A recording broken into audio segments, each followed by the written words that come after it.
शांताकारं भुजंगशयनं पद्मनाभं सुरेशं विश्वाधारं गगनसदृशं मेघवर्णं शुभांगं लक्ष्मीकान्तं कमलनयनं योगिभिध्यानगम्यं वंदे विष्णु भवभयहरं सर्वलोकैकनाथं। मंगलम भगवान विष्णु मंगलम गरुड़ध्वज मंगलम पुंडरीकाक्ष मंगलाय तनोहरि। ओम नमो भगवते वासुदेवाय। आज का दिन आप सभी के लिए मंगलमय हो।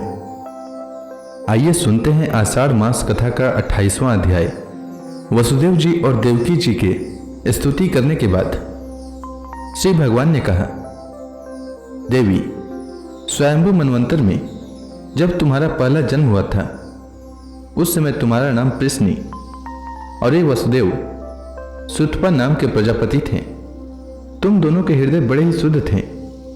जब ब्रह्मा जी ने तुम दोनों को संतान उत्पन्न करने की आज्ञा दी तब तुम लोगों ने इंद्रियों का दमन करके उत्कृष्ट तपस्या की। तुम दोनों ने वर्षा, वायु, घाम, शीत, उष्ण आदि काल के विभिन्न गुणों का सहन किया और प्राणायाम के द्वारा अपने मन के मल धो डाले।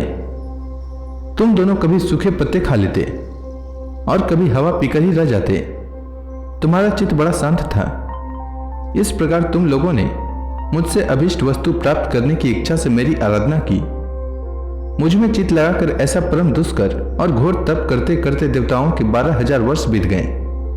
पुण्यमयी देवी, उस समय में तुम दोनों पर प्रसन्न हुआ क्योंकि तुम दोनों ने तपस्या, श्रद्धा और प्रेम में भक्ति से अपने हृदय में नित्य निरंतर मेरी भावना की थी।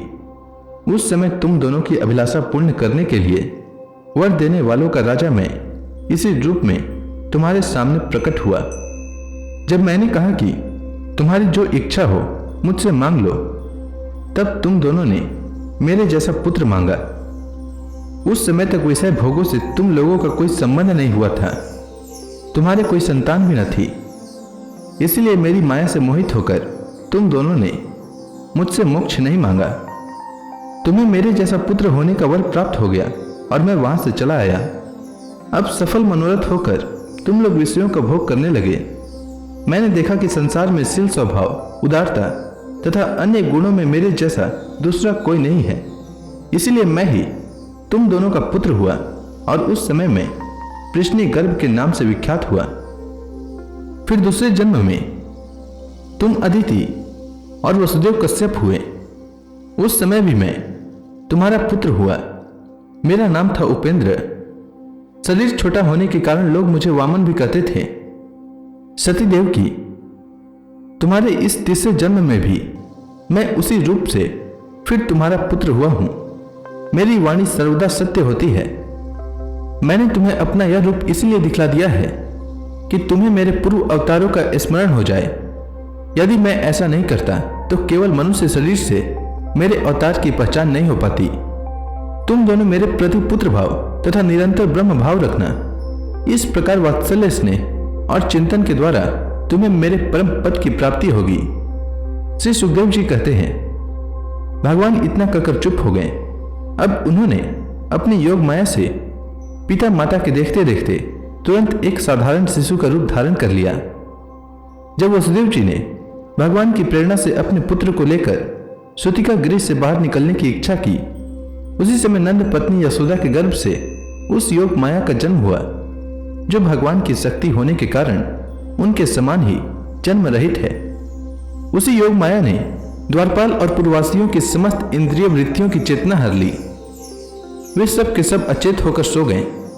बंदी गृह के सभी दरवाजे बंद थे। उनमें बड़े बड़े किवाड़, लोहे की जंजीरें और ताले जड़े हुए थे। उनके बाहर जाना बड़ा ही कठिन था। परंतु वसुदेव जी भगवान श्री कृष्ण को गोद में लेकर जो ही उनके निकट पहुंचे त्यों ही वे सब दरवाजे अपने आप ही खुल गए। ठीक वैसे ही जैसे सूर्योदय होते ही अंधकार दूर हो जाता है, उस समय बादल धीरे धीरे गरज कर जल की फुहारें छोड़ रहे थे। इसीलिए शेष जी अपने फनों से जल को रोकते हुए भगवान के पीछे पीछे चलने लगे। इन दिनों बार बार वर्षा होती रहती थी। इससे यमुना जी बहुत बढ़ गई थी। उनका प्रवाह गहरा और तेज हो गया था। तरल तरंगों के कारण जल पर फेन ही फेन हो रहा था। सैकड़ों भयंकर भंवर पड़ रहे थे। जैसे सीतापति भगवान श्री राम को समुद्र ने मार्ग दे दिया था, वैसे ही यमुना जी ने भगवान को मार्ग दे दिया। वसुदेव जी ने नंद बाबा के गोकुल में जाकर देखा कि सब के सब गोप नींद से अचेत पड़े हुए हैं। उन्होंने अपने पुत्र को यशोदा जी की शैया पर सुला दिया और उनकी नवजात कन्या लेकर वे बंदी गृह में लौट आए। जेल में पहुंचकर वसुदेव जी ने उस कन्या को देवकी की शैया पर सुला दिया और अपने पैरों में बेड़ियां डाल ली तथा पहले की ही तरह वे बंदी गृह में बंद हो गए। उधर नंद पत्नी यशोदा जी को इतना तो मालूम हुआ कि कोई संतान हुई है, परंतु वे यह न जान सकी कि पुत्र है या पुत्री, क्योंकि एक तो उन्हें बड़ा परिश्रम हुआ था और दूसरी योग माया ने उन्हें अचेत कर दिया था। श्री सुखदेव जी कहते हैं, परीक्षित, जब वसुदेव जी लौट आए तब नगर के बाहरी और भीतरी सब दरवाजे अपने आप ही पहले की तरह बंद हो गए। इसके बाद नवजात शिशु के रोने की ध्वनि सुनकर द्वारपालों की नींद टूटी। वे तुरंत भोजराज कंस के पास गए और देवकी को संतान होने की बात कही। कंस तो बड़ी आकुलता और घबराहट के साथ इसी बात की प्रतीक्षा कर रहा था। द्वारपालों की बात सुनते ही वह झटपट पलंग से उठ खड़ा हुआ और बड़ी शीघ्रता से सूतिका गृह की ओर झपटा। इस बार तो मेरे काल का ही जन्म हुआ है, यह सोचकर वह विवल हो रहा था, और यही कारण है कि उसे इस बात का भी ध्यान न रहा कि उसके बाल बिखरे हुए हैं। रास्ते में कई जगह वह लड़खड़ाकर गिरते गिरते बचा। बंदी गृह में पहुंचने पर सती देवकी ने बड़े दुख और करुणा के साथ अपने भाई कंस से कहा, मेरे हितैषी भाई, यह कन्या तो तुम्हारी पुत्र वधू के समान है, स्त्री जाति है, तुम्हें स्त्री की हत्या कदापि नहीं करनी चाहिए। भैया, तुमने देववश मेरे बहुत से अग्नि के समान तेजस्वी बालक मार डाले, अब केवल यही एक कन्या बची है, इसे तो मुझे दे दो। अवश्य ही मैं तुम्हारी छोटी बहन हूं, मेरे बहुत से बच्चे मर गए हैं, इसलिए मैं अत्यंत दीन हूं। मेरे प्यारे और समर्थ भाई, तुम मुझ मंद भाग्नि को यह अंतिम संतान अवश्य दे दो। श्री सुखदेव जी कहते हैं, परीक्षित, कन्या को अपनी गोद में छिपाकर देवकी जी ने अत्यंत दीनता के साथ रोते रोते याचना की, परंतु कंस बड़ा दुष्ट था। उसने देवकी जी को झिड़क कर उनके हाथ से वह कन्या छीन ली। अपनी उस नन्ही सी नवजात भांजी के पैर पकड़कर कंस ने उसे बड़े जोर से एक चट्टान पर दे मारा। स्वार्थ ने उसके हृदय से सौहार्द को समूल उखाड़ फेंका था, परंतु श्री कृष्ण की वह छोटी बहन साधारण कन्या तो थी नहीं, देवी थी। उसके हाथ से छूटकर तुरंत आकाश में चली गई और अपने बड़े बड़े 8 हाथों में आयुध लिए हुए दिख पड़ी। वह दिव्य माला, वस्त्र, चंदन और मणि में आभूषणों से विभूषित थी। उसके हाथों में धनुष, त्रिशूल, बाण, ढाल, तलवार, शंख, चक्र और गदा, ये 8 आयुध थे।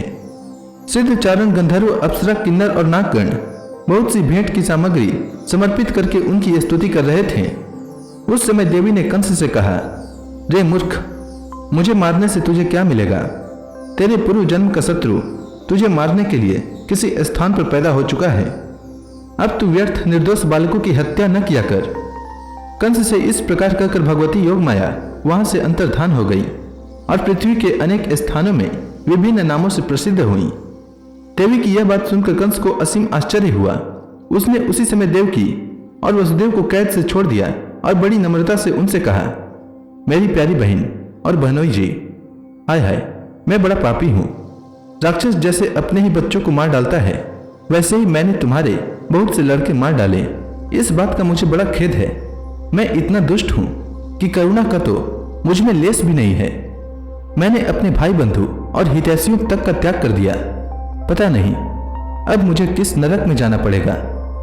वास्तव में तो मैं ब्रह्मघाती के समान जीवित होने पर भी मुर्दा ही हूँ। केवल मनुष्य ही झूठ नहीं बोलते, विधाता भी झूठ बोलते हैं। उसी पर विश्वास करके मैंने अपनी बहन के बच्चे मार डाले। ओह, मैं कितना पापी हूँ। तुम दोनों महात्मा हो, अपने पुत्रों के लिए शोक मत करो। उन्हें तो अपने कर्म का ही फल मिला है। सभी प्राणी प्रारब्ध के अधीन हैं, इसी से वे सदा सर्वदा एक साथ नहीं रह सकते। जैसे मिट्टी के बने हुए पदार्थ बनते और बिगड़ते रहते हैं, परंतु मिट्टी में कोई अदल बदल नहीं होती, वैसे ही शरीर का तो बनना बिगड़ना होता ही रहता है, परंतु आत्मा पर इसका कोई प्रभाव नहीं पड़ता। जो लोग इस तत्व को नहीं जानते, वे इस अनात्मा शरीर को ही आत्मा मान बैठते हैं। यही उल्टी बुद्धि अथवा अज्ञान है। इसी के कारण जन्म और मृत्यु होते हैं। और जब तक यह अज्ञान नहीं मिटता तब तक सुख दुख रूप संसार से छुटकारा नहीं मिलता। मेरी प्यारी बहन, यदि भी मैंने तुम्हारे पुत्रों को मार डाला है, फिर भी तुम उनके लिए शोक न करो, क्योंकि सभी प्राणियों को विवश होकर अपने कर्मों का फल भोगना पड़ता है। अपने स्वरूप को न जानने के कारण जीव जब तक यह मानता रहता है कि मैं मरने वाला हूँ या मारा जाता हूँ, तब तक शरीर के जन्म और मृत्यु का अभिमान करने वाला वह अज्ञानी बाध्य और बाधक भाव को प्राप्त होता है, अर्थात वह दूसरों को दुख देता है और स्वयं दुख भोगता है।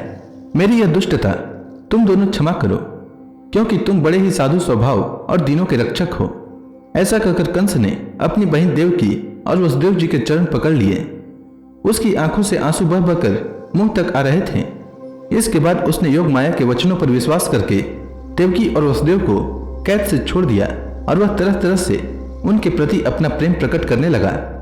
जब देवकी जी ने देखा कि भाई कंस को पश्चाताप हो रहा है, तब उन्होंने उसे क्षमा कर दिया।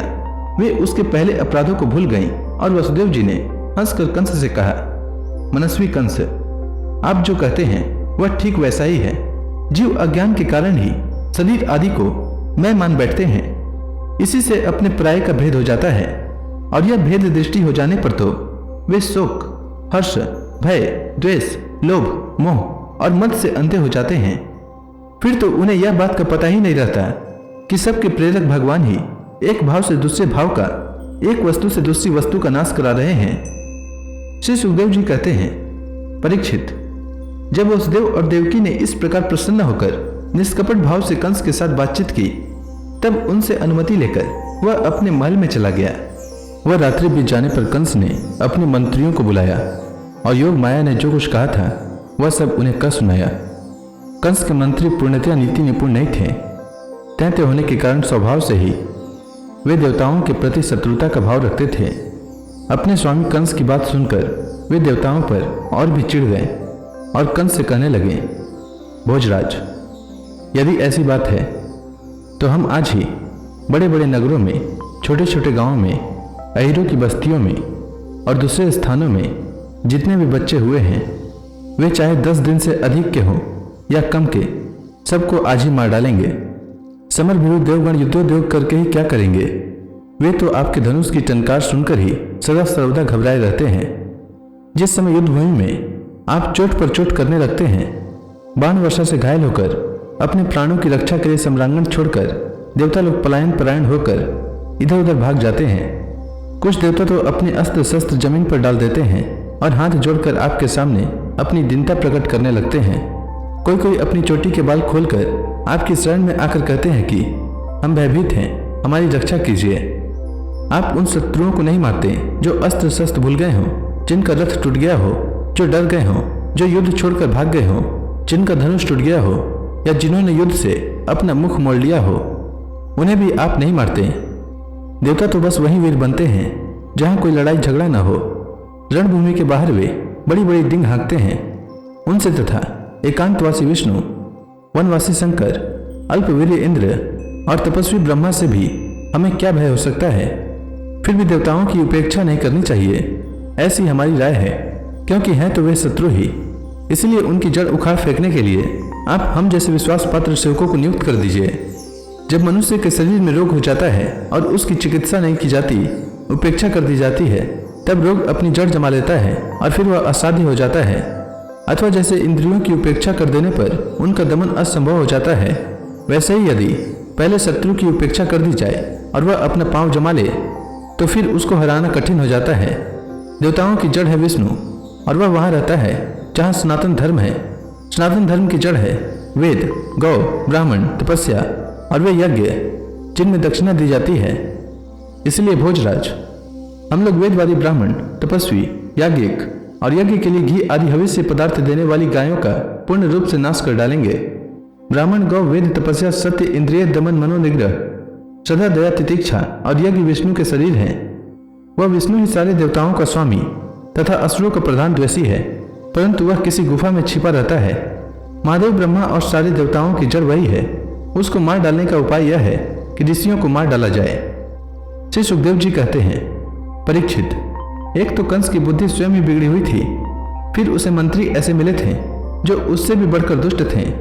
इस प्रकार उनसे सलाह करके काल के फंदे में फंसे हुए असुर कंस ने यही ठीक समझा कि ब्राह्मणों को ही मार डाला जाए। उसने हिंसा प्रेमी राक्षसों को संत पुरुषों की हिंसा करने का आदेश दे दिया। वे इच्छा अनुसार रूप धारण कर सकते थे। जब वे इधर उधर चले गए तब कंस ने अपने महल में प्रवेश किया। उन असुरों की प्रवृत्ति थी रजोगुणी। तमोगुण के कारण उनका चित्त उचित और अनुचित के विवेक से रहित हो गया था। उनके सिर पर मौत नाच रही थी। यही कारण है कि उन्होंने संतों से द्वेष किया। परीक्षित, जो लोग महान संत पुरुषों का अनादर करते हैं उनका वह कुकर्म उनकी आयु, लक्ष्मी, कीर्ति, धर्म, लोक परलोक, विषय भोग और सब के सब कल्याण के साधनों को नष्ट कर देता है। श्री सुखदेव जी आगे कहते हैं, परीक्षित, नंद बाबा बड़े मनस्वी और उदार थे। पुत्र का जन्म होने पर तो उनका हृदय विलक्षण आनंद से भर गया।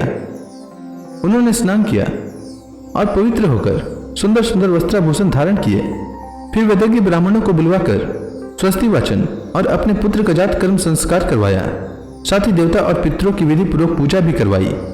उन्होंने ब्राह्मणों को वस्त्र और आभूषणों से सुसज्जित 2 लाख गौएं दान की। रत्नों और सुनहले वस्त्रों से ढके हुए तिल के 7 पहाड़ दान किए। समय से, स्नान से, तपस्या से, यज्ञ से, दान से और संतोष से द्रव्य शुद्ध होते हैं, परंतु आत्मा की शुद्धि तो आत्मज्ञान से ही होती है। उस समय ब्राह्मण, सूत, मागध और वंदीजन मंगल में आशीर्वाद देने तथा स्तुति करने लगे। गायक गाने लगे। भेरी और दुंदुबियां बार बार बजने लगी। ब्रजमंडल के सभी घरों के द्वार, आंगन और भीतरी भाग झाड़ बुहार दिए गए। उन्हें सुगंधित जल का छिड़काव किया गया। उन्हें चित्र विचित्र ध्वजा, पताका, पुष्पों की मालाओं, रंग बिरंगे वस्त्र और पल्लवों की बंधनवारों से सजाया गया।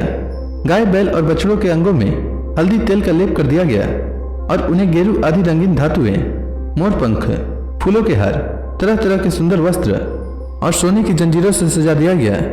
परीक्षित, सभी ग्वाल बहुमूल्य वस्त्र, गहने और पगड़ियों से सुसज्जित होकर और अपने हाथों में भेंट की बहुत सी सामग्रियां ले लेकर नंद बाबा के घर आए। यशोदा जी के पुत्र हुआ है, यह सुनकर गोपियों को भी बड़ा आनंद हुआ। उन्होंने सुंदर सुंदर वस्त्र, आभूषण और अंजन आदि से अपना श्रृंगार किया। गोपियों के मुख कमल बड़े ही सुंदर जान पड़ते थे। उन पर लगी हुई कुमकुम ऐसी लगती मानो कमल की केसर हो। वे भेंट की सामग्री ले लेकर जल्दी जल्दी यशोदा जी के पास चली। उस समय उनके पयोदर हिल रहे थे। गोपियों के कानों में चमकती हुई मणियों के कुंडल झिलमिला रहे थे। गले में सोने के हार जगमगा रहे थे। वे बड़े सुंदर सुंदर रंग बिरंगे वस्त्र पहने हुए थे। इस प्रकार नंद बाबा के घर जाते समय उनकी शोभा बड़ी अनूठी जान पड़ती थी। नंद बाबा के घर जाकर वे नवजात शिशु को आशीर्वाद देती, यह चिरंजीवी हो, भगवान इसकी रक्षा करें, और लोगों पर हल्दी तेल से मिला हुआ पानी छिड़क देती तथा ऊंचे स्वर से मंगल गान करती थी। भगवान श्री कृष्ण समस्त जगत के एकमात्र स्वामी हैं। उनके ऐश्वर्य, माधुर्य, वात्सल्य सभी अनंत हैं। वे जब नंद बाबा के ब्रज में प्रकट हुए उस समय उनके जन्म का महान उत्सव मनाया गया। उनमें बड़े बड़े विचित्र और मंगल में बाजे बजाए जाने लगे। आनंद से मतवाले होकर गोपगण एक दूसरे पर दही, दूध, घी और पानी उड़ेलने लगे। एक दूसरे के मुंह पर मक्खन मलने लगे और मक्खन फेंक फेंक कर आनंदोत्सव मनाने लगे। नंद बाबा स्वभाव से ही परम उदार और मनस्वी थे। उन्होंने गोपों को बहुत से वस्त्र, आभूषण और गौवें दी। सुत, मागध, वंदीजनों, नृत्य, वाद्य आदि विद्याओं से अपना जीवन निर्वाह करने वालों तथा दूसरे गुणी जनों को भी नंद बाबा ने प्रसन्नतापूर्वक उनकी मुंह मांगी वस्तुएं देकर उनका यथोचित सत्कार किया।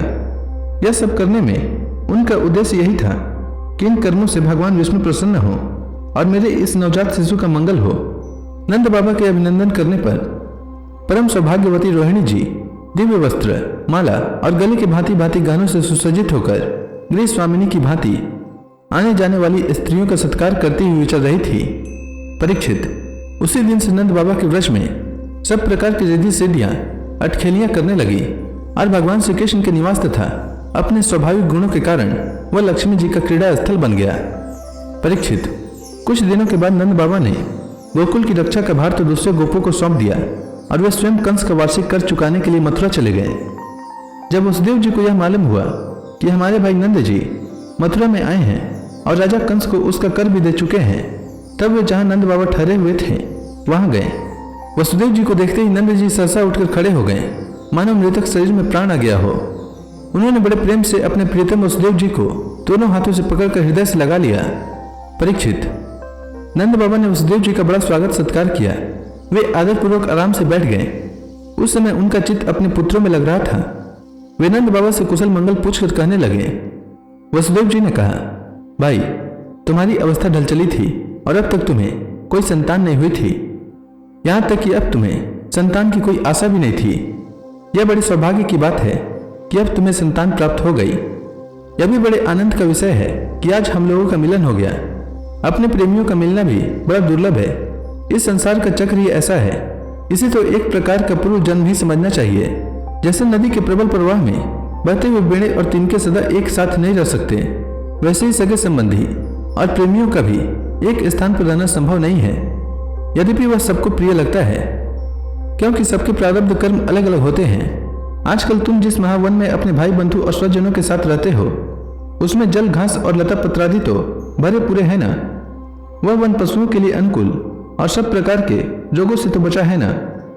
भाई, मेरा लड़का अपनी माँ रोहिणी के साथ तुम्हारे व्रज में रहता है। उसका लालन पालन तुम और यशोदा करते हो, इसीलिए वह तो तुम्ही को ही अपना माता पिता मानता होगा। वह अच्छी तरह है ना।